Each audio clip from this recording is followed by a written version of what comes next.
Então, olá a todos, muito boa tarde. Estamos aqui com o Luís Diniz, mais um evento do Grupo Board Gamers de Sintra, faz parte da Associação para Além Digital. Agradecer à FNAC por mais um evento, vai ser o 10º evento aqui a falar de jogos de tabuleiro. Este evento é muito passado a convidar pessoas ligadas à indústria dos jogos de tabuleiro em Portugal, autores, pessoas que trabalham nos mídias, as novas plataformas. Neste caso, o Luís Diniz faz um bocadinho dos dois e ainda faz mais coisas, tem muitos projetos. Luís, fala-nos um bocadinho, não agora já imediatamente dos jogos de tabuleiro, mas o que é que fazes normalmente no dia-a-dia fora dos jogos e depois então dás o salto para como é que começaste a jogar. Certo, olha, primeiro que tudo, obrigado Nuno pelo convite. Falhei da outra vez, tive ali uma situação familiar complicada, mas obrigado pelo convite de facto. É um prazer estar aqui e falar um bocadinho sobre isto também, conversarmos assim de uma forma mais ligeira sobre os jogos. Bem, assim, na verdade a minha vida, sobretudo profissional, esteve sempre ligada à educação.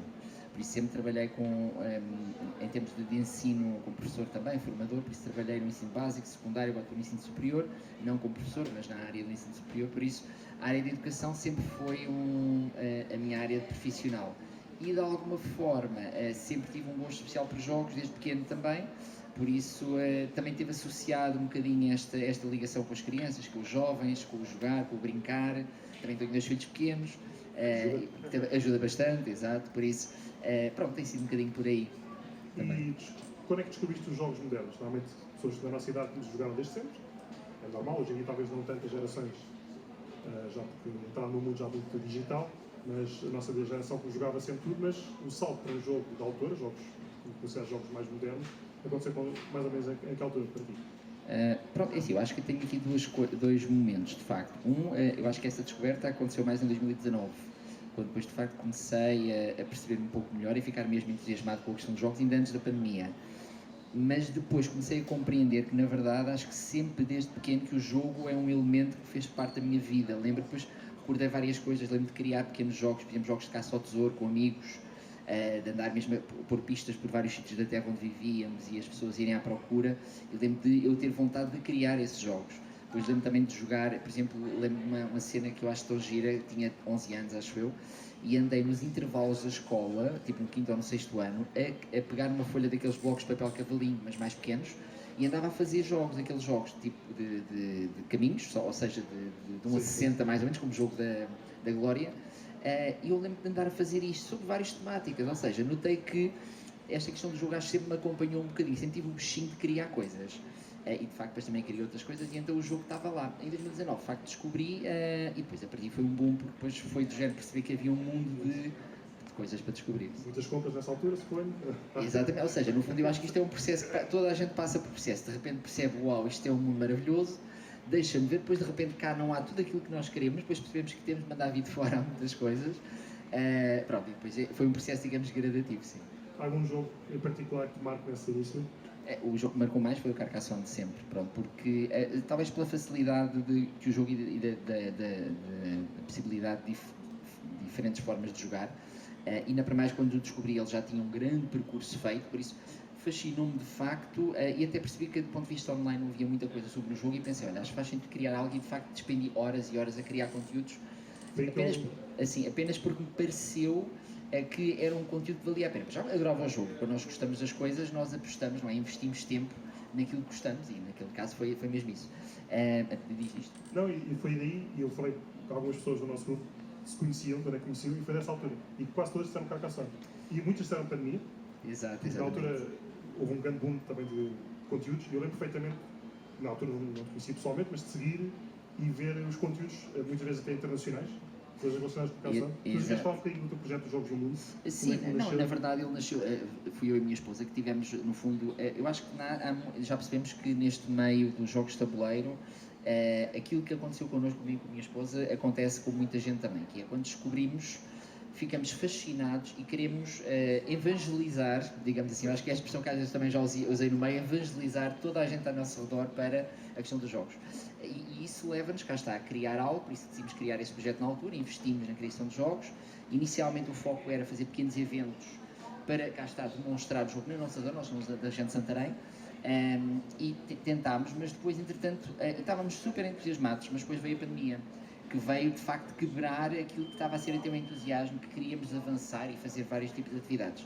De modo que depois aí, isso também coincidiu com um outro caminho que foi, de repente, comecei a perceber que tinha ideias, queria desenvolver essas ideias, então o tempo passou a ser mais para o desenvolvimento online, criação de alguns conteúdos para o YouTube, e depois cá está a começar a pensar em ideias e a fazer uns protótipos, umas coisas assim, por isso foi mais por aí depois. Falamos assim de online, eu tenho um favorito, mas nessa altura da pandemia, assim, um evento que mais marcou, que realmente vocês online ajudaram a divulgar muito. Eu acho que vais responder cá caçando, mas...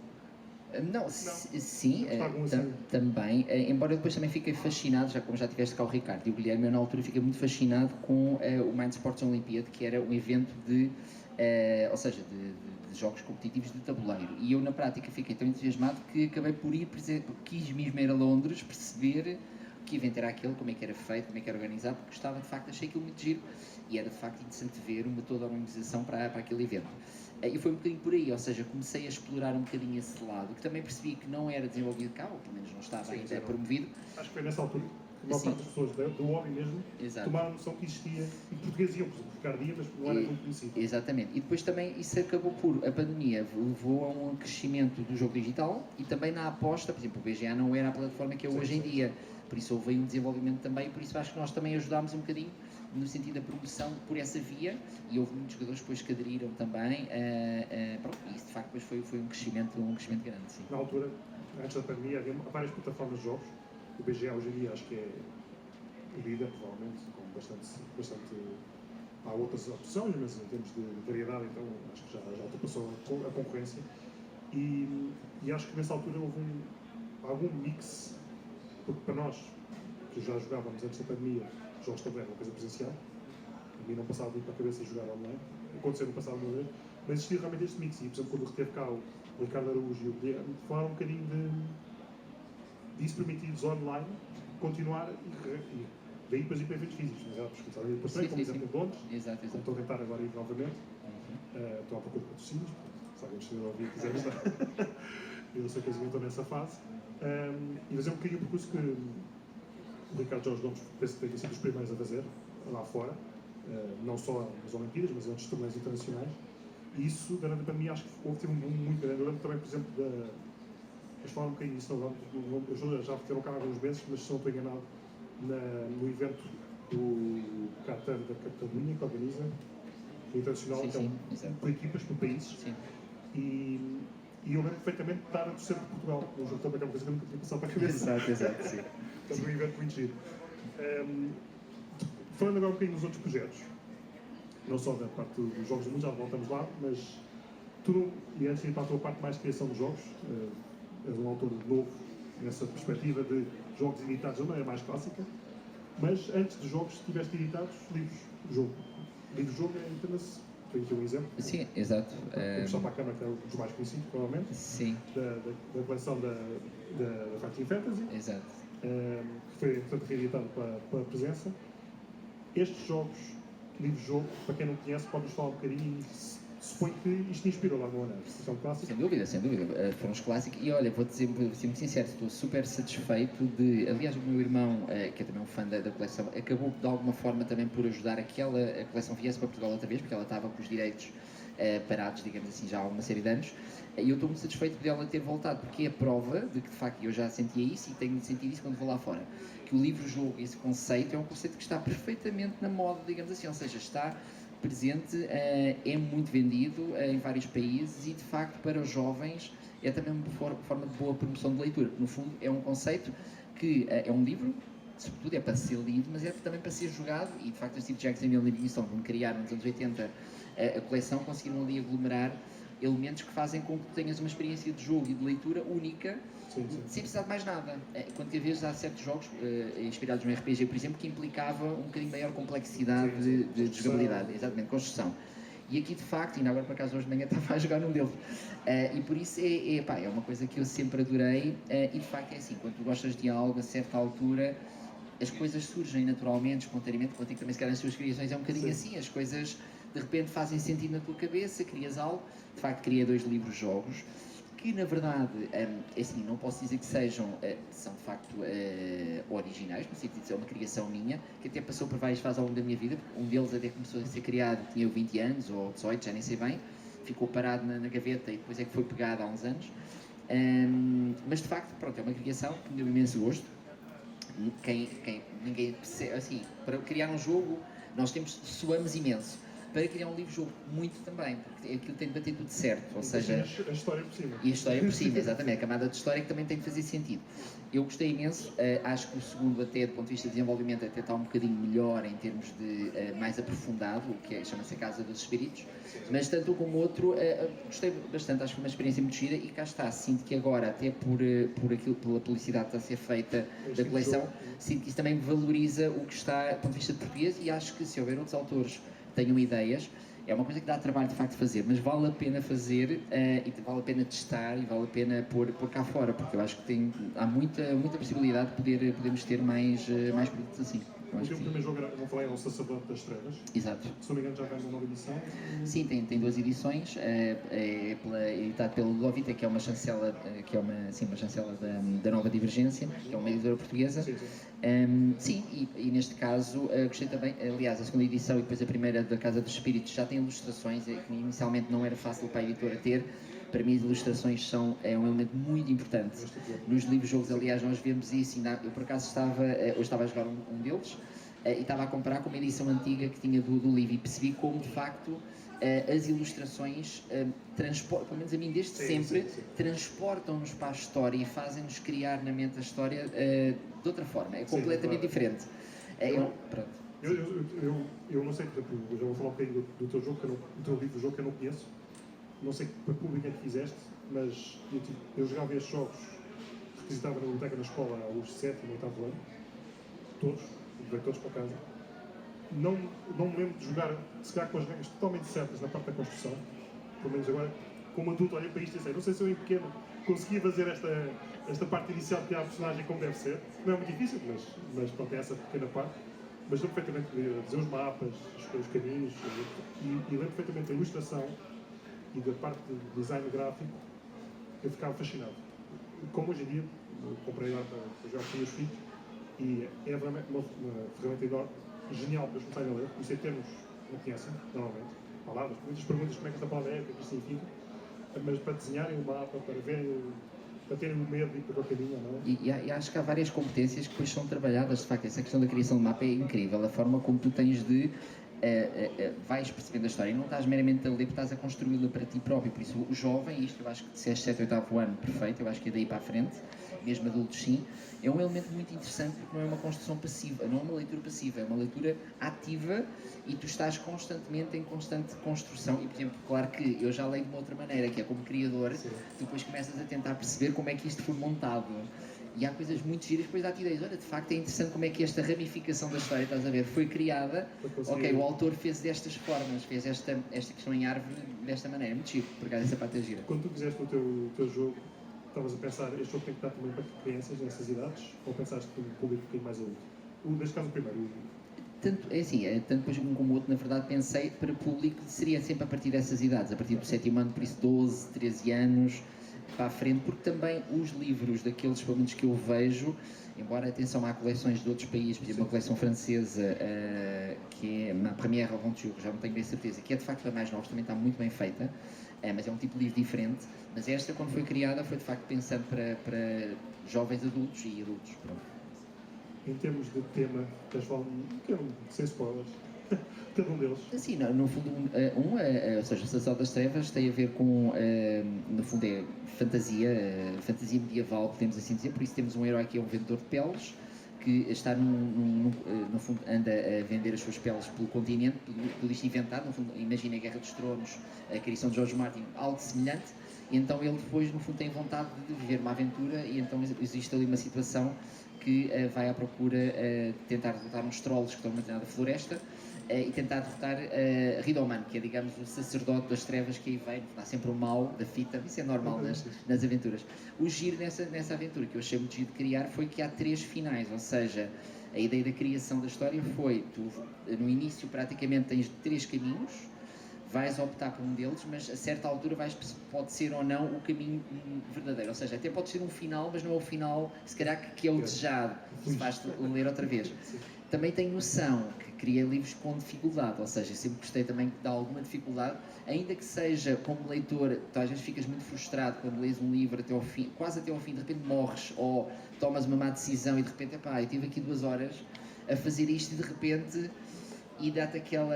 Mas esse sentimento também é bom, porque tu também tens na vida, a vida não é só alegrias, às vezes temos de nos confrontar com os desafios, com as coisas que não correm tão bem e superar isso. E pronto, daí eu não li, mas vi as críticas online e havia críticas positivas a isso, dos tais 3 caminhos. Percebi que foi por uma pessoa que não era a que eu queria. Exato. Foi para o tal da história, portanto, ser rejugável várias vezes. Acho que, por menos as críticas, gostaram muito da opção. Sim. O segundo, A Casa dos Espíritos, é um bocadinho mais. Um tema não, é diferente, tem mais a ver com terror, digamos assim, mas gosto mais desse porque acho mais original. O outro, sinto que é uma simbiose, porque também a parte base do primeiro livro nasceu dessas leituras na altura e por isso fui buscar muitas inspirações e houve uma replicação de algumas formas de técnicas de jogo. Mecânicas de jogo. No segundo já não, já foi mais uma criação, até foi engraçado que o segundo inspirei muito uma viagem que fiz à Escócia, cujo ambiente soturno, sobretudo nos cemitérios, nas igrejas, na Edimburgo, por exemplo, também em Glasgow, lembro-me claramente, isso me influenciou depois na escrita, o livro foi escrito pouco depois. Em 2024, se não me engano? Sim, só que ele foi escrito já há algum tempo antes, foi escrito uns anos antes. É uma pergunta que eu tenho, quanto tempo é que demora? Normalmente, não é assim, pode não demorar muito a escrever, mas pode acontecer é que a edição venha a ser mais tardia, pronto. Mas no caso desse, acho que é mais interessante porque há um livro desta coleção que é a Nação Diabólica, que se passa numa casa. Este meu livro também, mas eu acho que o meu vai a um patamar de desenvolvimento mais aprofundado. Tu tens vários níveis na casa, tens de percorrer o exterior, o interior e em uma parte, depois há ali uma luta entre 2 animais, que é uma coruja e um corvo, que tem a ver com uma história de família. Eu sinceramente gostei imenso de criar aquela história, acho que ele deu-me o mesmo prazer. É muito difícil, eu sei perfeitamente, porque ele foi desenhado para praticamente, se não fizeres ali uma pequena coisa, uma pequena viagem, dificilmente consegues, mas cá está, é por tentativas, chega-se lá, pronto, mas deu imenso prazer fazer, por acaso. Em termos do processo, depois de mostrar à editora, é um processo que às vezes pode ser bom, por razões de timing da editora, mas também por razões de criar a história sólida, não é? Sim, como é que é o teste, como é que é essa fase? Não, é assim, na prática tu crias, pronto, fazes uma primeira versão, depois podes dar a ler a uma outra pessoa, que normalmente foi o que eu fiz também, e retiras daí algumas ideias no sentido de melhorares. Mas na verdade, quando naquele caso a editora viu e queriam mesmo lançar, já tinham a ideia de lançar um livro de um autor português e por isso decidiram apostar, já tinham um outro que estava ainda em processo de construção, e fizeram a leitura. O interessante, eu acho que fizeram um bom trabalho, porque eles deram o livro a ler a 4 ou 5 pessoas ao mesmo tempo, e essas pessoas leram, jogaram, perceberam as coisas que sentiam que não estavam tão bem, e depois foi feito um melhoramento, que na verdade não foi tanto a nível da construção, porque isto é feito por parágrafos, e essa estrutura não é fácil depois de mudar, mas às vezes há a possibilidade de mudar alguns elementos dos conteúdos dos parágrafos para tornar a história até um bocadinho mais limada, pronto. E isso aconteceu e foi muito útil, aliás, é fundamental de facto, tal como num protótipo de um jogo de tabuleiro, é preciso que as pessoas joguem, testem, é preciso lidares também, e isto já tens essa experiência também, eu também, que é lidar um bocadinho com a frustração de que o processo nunca está acabado. As coisas têm de ser aprofundadas mais um pouco, aquela parte que tu até pensavas que podia estar bem, na verdade, visto bem as coisas, tens de ir por outro caminho, pronto, faz parte do processo também. Até porque nunca sabem quando é que está fechado, não é? Ao meio que nós decidimos, Exato. fazer coisas diferentes. Exatamente. Principalmente num livro deste estilo. Em termos de gráficos, design gráfico, ilustração, tiveste alguma influência nesse processo, ou como um autor de jogo de tabuleiro não tem, nos jogos achaste a mesma coisa? Ou seja, estás a falar para as ilustrações, não? Ou ilustrações para design gráfico do jogo, informações, não sei se têm os dados, provavelmente. Neste caso, não tanto, ou seja, eu sabia, e na minha cabeça assim tinha várias imagens, mas neste caso depois o que acabei por fazer, tenho uma amiga minha que de facto é ilustradora e pedi-lhe mesmo a ela para poder desenhar, e aí até pensei que era importante deixar um bocadinho, ou seja, não lhe dei muitas orientações, porque também é importante ter o processo criativo do ilustrador, mesmo que até uma outra imagem possas dizer, eu imaginava de outra maneira, não há problema, é criação do ilustrador, mas de modo geral sim, correu assim e foi giro, por acaso gostei, sim, gostei. É bom quando há esse envolvimento, porque às vezes os autores estão de fora e seguem só o processo final e dizem, está bom. Exatamente, sim. Foi giro. Passando agora, deixando aqui um bocadinho os livros, passando agora para os jogos, também durante este processo, como estavas a dizer, depois, durante a pandemia, tu começaste a pensar em mostrar protótipos teus lá fora. Não estou enganado.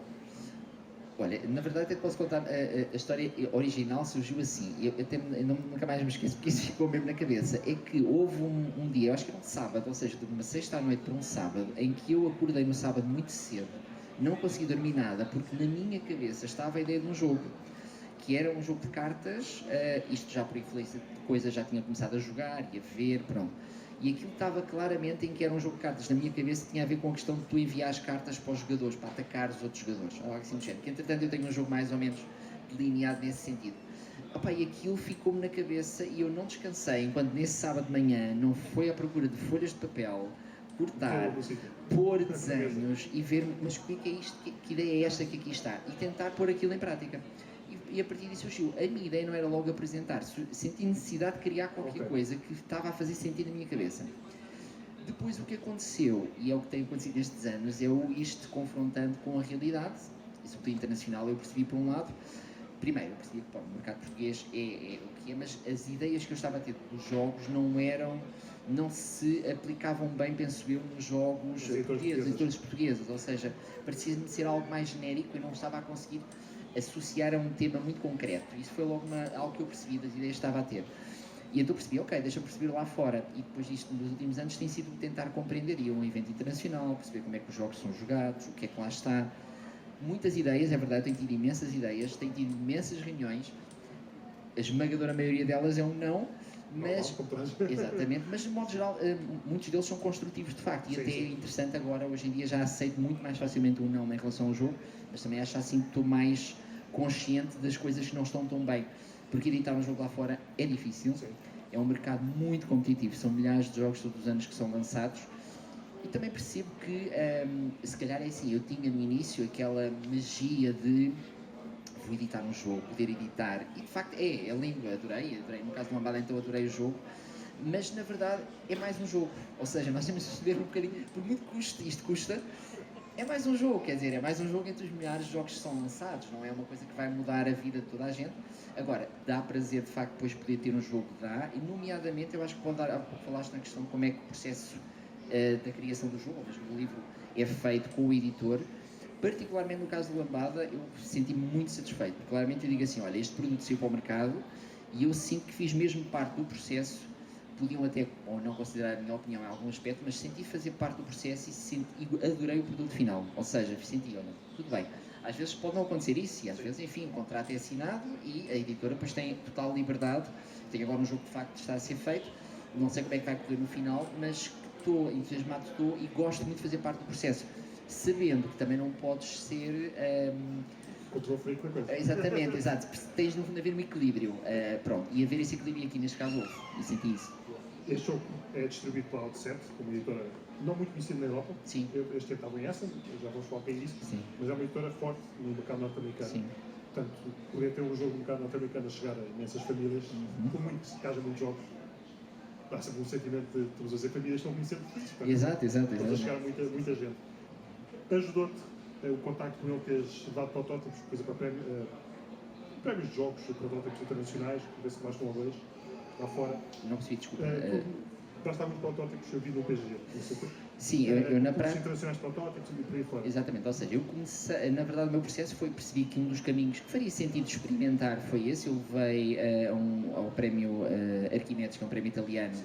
Um jogo, o Ricardo também tinha levado, o Ricardo Gomes, que fez parte de uma lista depois final, embora depois não tenha sido selecionado, e também depois... Isso, não sei, em França? Não, aí no Fiji eu apenas não tive mesmo no processo, eu tive foi num, que é o Filipe, que é Filipe Reater, que é também em França, sim, esse sim, e aí sim, foi um jogo que é esse que vai ser em princípio editado agora no final do ano, e esse sim, adorei essa experiência porque ele teve mesmo no lote final, o júri avaliou o jogo em presença e deu-me imensas sugestões, porque o jogo até foi melhorado.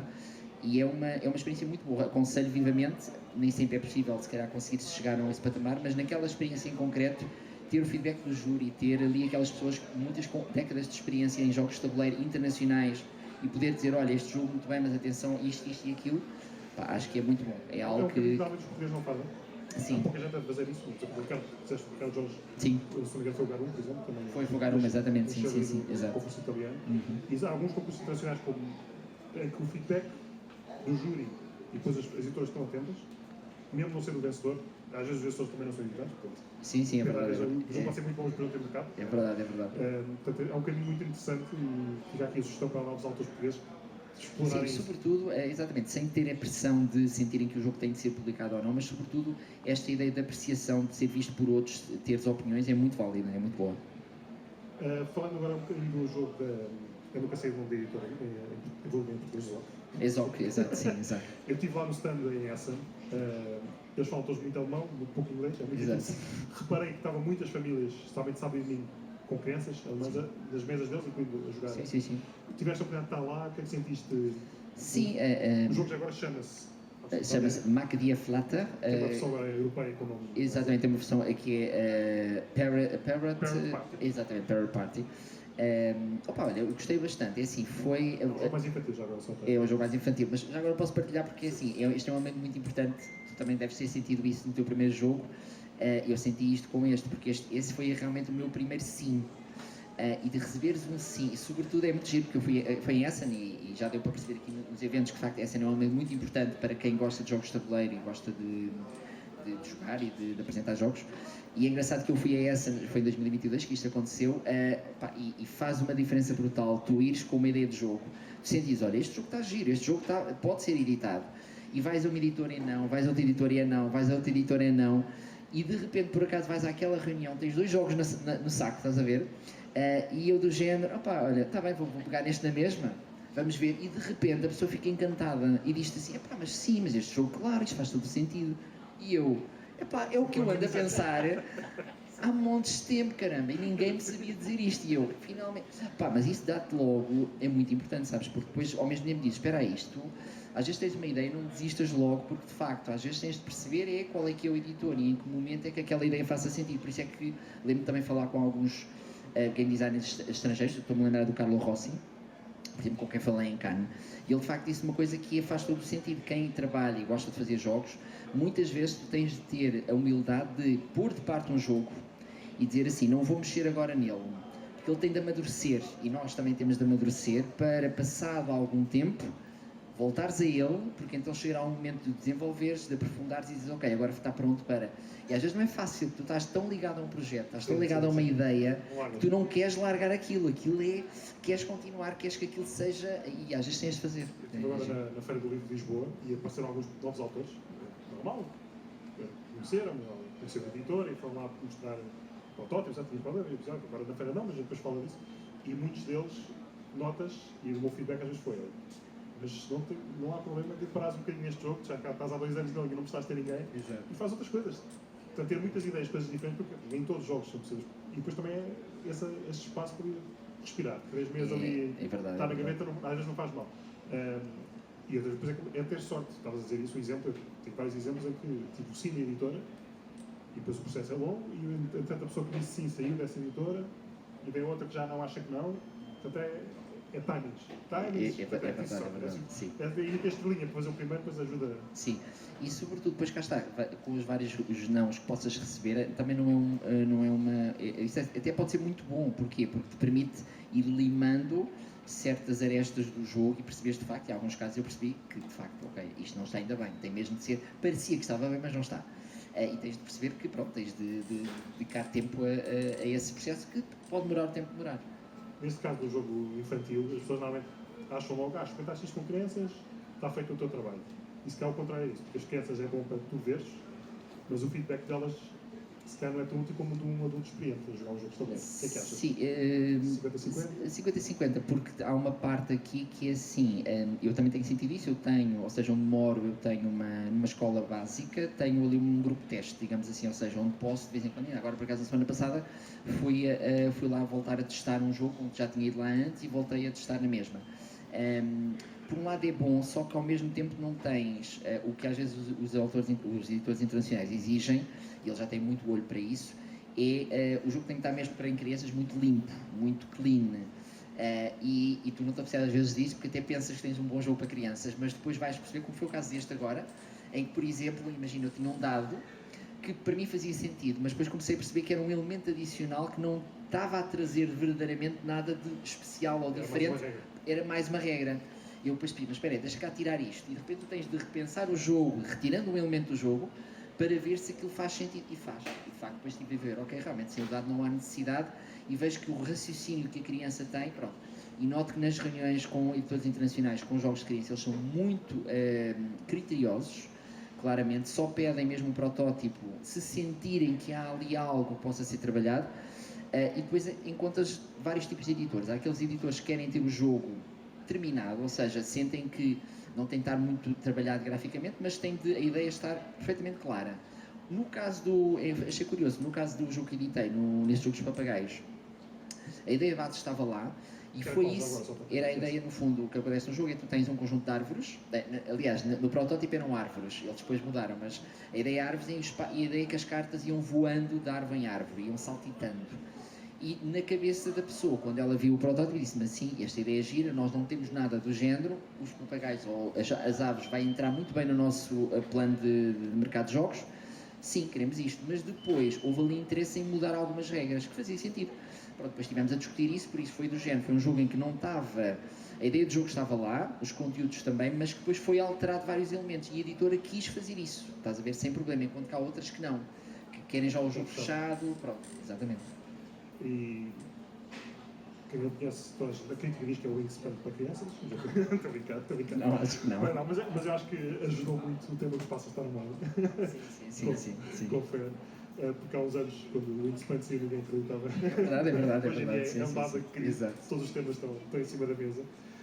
Portanto, passando agora um pouquinho para o Lambada, a primeira pergunta que eu tenho que fazer, que a gente faz, é porque o nome.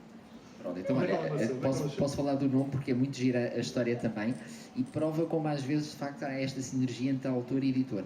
Eu apresentei o jogo, por acaso não foi em Essen, foi em Nuremberg, que é numa outra feira que há de jogos. A editora, ou seja, eu convidei a editora a vir à minha mesa para poderem jogar e eles disseram logo, você sabe que jogos é que nós gostamos, não é? Sim, eu acho que este jogo aqui se ajusta, então vamos lá jogar. Jogaram e disseram, olha, eu acho que este jogo parece giro, então faço assim, logo à tarde venha ter a nossa stand e vamos jogar outra vez com mais elementos de equipa. Com a Shitwell Games, exatamente, sim. E então joguei com eles e eles de facto gostaram logo imenso. Disseram, ok, acho que a princípio vamos querer. Tiveram a investigar e então o jogo não se chamava Lambada, o jogo original era Caramba com capa. E eu queria esse nome inicial, porquê? Porque a ideia era, tinha a ver com esta questão ou seja, tens por cartas com cores, e a certa altura achei que o nome ficava bem, porque o que eu queria era um nome de 7 letras com a mesma vogal e consoantes diferentes. Sim. Isto é que era a base. Sim. O que aconteceu foi quando nós falámos, já depois do contrato assinado, eles disseram, olha Luís, não podemos ter o Caramba porque ele tem um nome já registado. Eles, como é no internacional, queriam um nome próprio. Tive a pensar, o que curioso foi, eu estive a pensar, e eles também, e eles é que disseram, olha, e se fosse Lambada? E eu disse, olha, mas eu estava a pensar precisamente nesse nome também. E foi giro, ou seja, conciliámos, e achei que o nome também se associava muito bem ao jogo que na verdade não tem a ver com, digamos, a parte de significado do nome. É mesmo só esta questão de uma palavra com 7 letras e a mesma vogal. E foi muito giro, e pronto, depois o processo decorreu depois a partir daí. O jogo é um jogo em que nós temos uma mão que temos de livrar, em letras, tens que colocar sobre a palavra lambada, então começa a dizer. Lambada está escrita com cartas em cinzento, cada uma com uma letra, e vais tentando jogar as palavras, e quando ganhas uma ronda, podes fazer uma dança.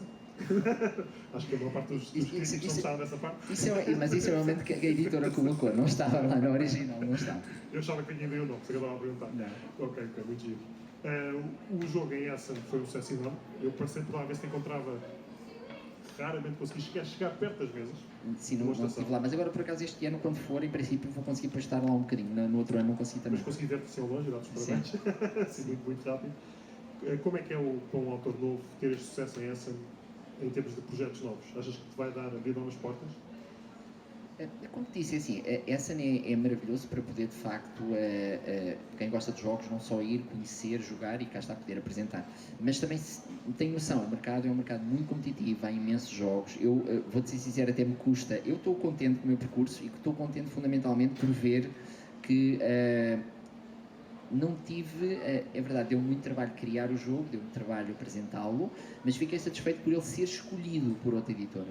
Eu, por exemplo, em Essen custa-me um bocadinho às vezes a ver, de facto, muita gente que tem tanta ânsia de publicar o seu jogo, tanta ânsia de ver o jogo numa caixa à venda, que despende muita energia não só na criação, mas depois também na distribuição, na venda, e às vezes, se calhar, isso pode, em alguns momentos, eclipsar um bocadinho aquilo que é o trabalho e o gosto de ser criador.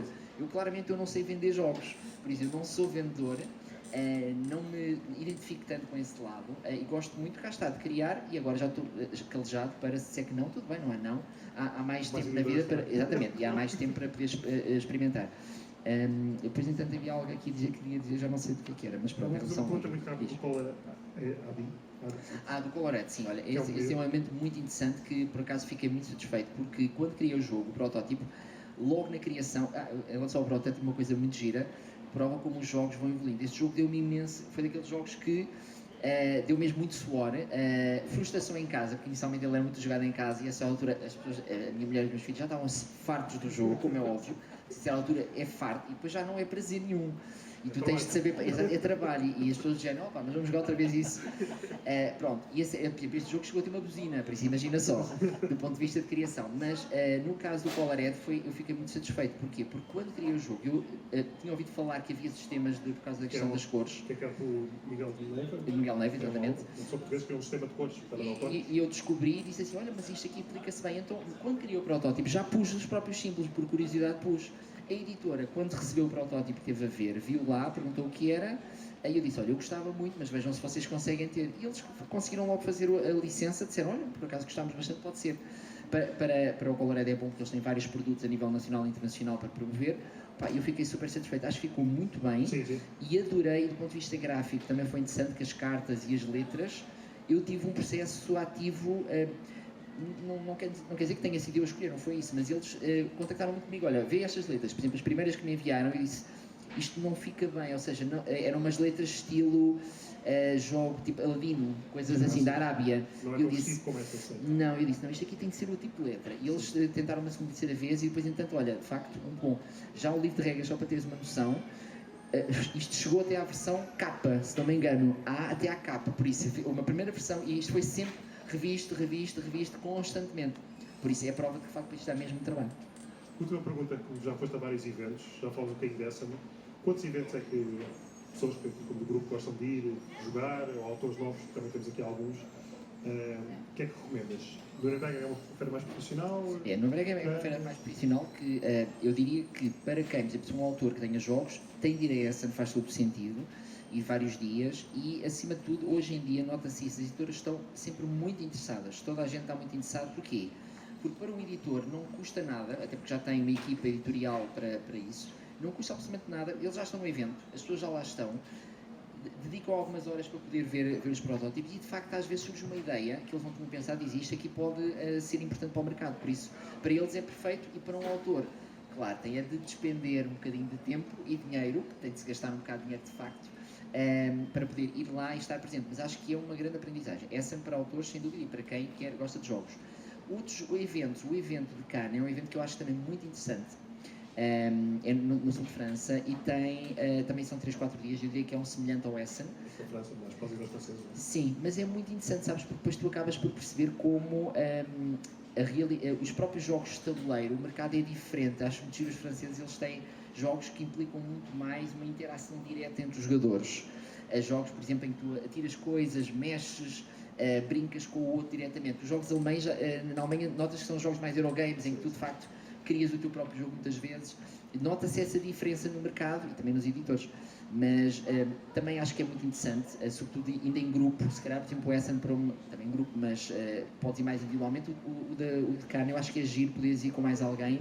E daí quando tem oficial dá para jogar mais, não? E é capaz de dar para jogar mais, sim, porque tens... sim, penso que sim, também concordo. Mais demonstração, mais tem, mesas. não é tão grande, mas sim, também acredito que dê para jogar mais e sobretudo vais descobrir, e eles não estão tanto em Essen. Em Essen está uma grande fatia de jogos franceses, mas não são muitos.